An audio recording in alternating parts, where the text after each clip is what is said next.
Ciao a tutti, in questo video cercherò di spiegare in maniera molto semplificata cosa avviene in un circuito frigorifero base per far comprendere una volta per tutte i vari passaggi in maniera quanto più chiara ed elementare possibile.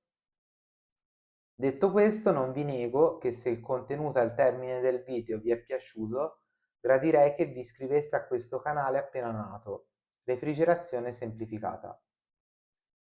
Passiamo ai fatti. Premessa: il cuore del nostro impianto è il motocompressore. Perché? Perché tutto parte e finisce qui. Infatti, da questa affermazione potete già comprendere che l'impianto frigorifero è un circuito chiuso. Il nostro motocompressore ha due tubi, uno che viene chiamato tubo premente, sarebbe il tubo di partenza che figurerò in colore rosso, e l'altro il tubo di ritorno, chiamato tubo di aspirazione, figurato in blu. Pensate quindi al motocompressore come se fosse una pompa. Quindi partiamo appunto, come è logico, dalla partenza. Il nostro tubo premente spinge o pompa il fluido o gas o refrigerante, chiamatelo come volete, che alla fine è l'attore principale dell'impianto, verso un altro componente, il condensatore. Ma soffermiamoci un attimo su questo passaggio. Il gas, quindi, in questa fase sarà in uno stato arioso. Perché? Perché lo stesso fluido ha bisogno di essere spinto verso l'altro componente del circuito e per farlo ha bisogno dell'energia prodotta dal motocompressore. Di conseguenza, qua avremo una pressione elevata ed anche una temperatura elevata. Consideriamo ipoteticamente 70-90 gradi centigradi. Nella pratica, infatti, toccando il tubo premente, ci accorgeremo che la temperatura di scarico effettiva del nostro motocompressore è molto alta da non riuscire nemmeno a tenerci la mano. Una volta che il gas è arrivato al condensatore, cosa avviene? Allora, intanto è bene precisare che il condensatore non è altro che una serpentina sequenziale di tubi ed è posto all'esterno del nostro mobile o frigo da raffreddare. Cosa fondamentale che sottolineo nuovamente è quindi che essendo posto all'esterno il nostro fluido, passando da questa serpentina, sarà a contatto con la temperatura ambiente esterna. Perché lo sottolineo? Perché proprio qua il nostro fluido quindi cederà calore all'ambiente esterno. Esternamente infatti c'è una temperatura inferiore rispetto a quella di scarico del compressore e grazie a questo passaggio avverrà effettivamente il primo passaggio di stato, ossia il fluido passerà dallo stato arioso allo stato liquido. Ed è così che avviene la famosa condensazione del gas. In questa fase la pressione sarà più o meno la solita che abbiamo sul tubo premente, però diminuirà notevolmente la temperatura.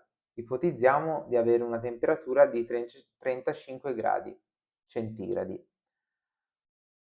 Adesso utilizzerò quindi il colore verde per proseguire il nostro circuito.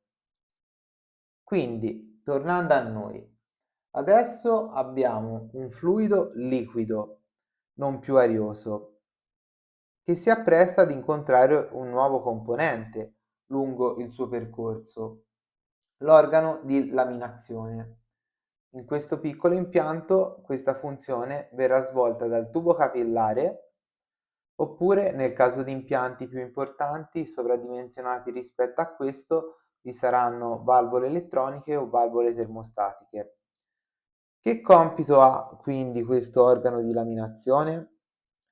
Come si può dedurre da significato letterale, il compito è ridurre la sezione. Infatti quest'ultimo si presenta come un piccolo tubo che prosegue il percorso del tubo che arriva dal condensatore, però di diametro molto più piccolo. Ah, ragazzi, una cosa importante e fondamentale. Mi fermo un attimo. Se fin qui, come da premesse, sono stato chiaro, vi prego di iscrivervi al canale e lasciare un bel mi piace. Tornando a noi, Riducendo la sezione, cosa avviene al nostro fluido? Il fluido stesso diminuirà di pressione e allo stesso tempo di temperatura, perché da qua, mediante il nostro capillare, il nostro fluido si appresterà ad entrare dentro il frigorifero, precisamente nell'evaporatore. E noi, cosa importantissima, dobbiamo pensare al frigorifero come una fonte di calore per il nostro fluido. Ricordo che il fluido è infatti il soggetto principale del circuito, come detto inizialmente. Quindi mi soffermo su questo punto nuovamente perché è importante capirlo. Non pensate a cosa effettivamente, concettualmente e visivamente il frigorifero è per la maggior parte delle persone o per i nostri alimenti che ci conserviamo, ossia una fonte di refrigerio, ma pensate al nostro soggetto principale, come detto molte volte, il fluido. Quindi, attraverso questo passaggio, il nostro fluido liquido cosa farà?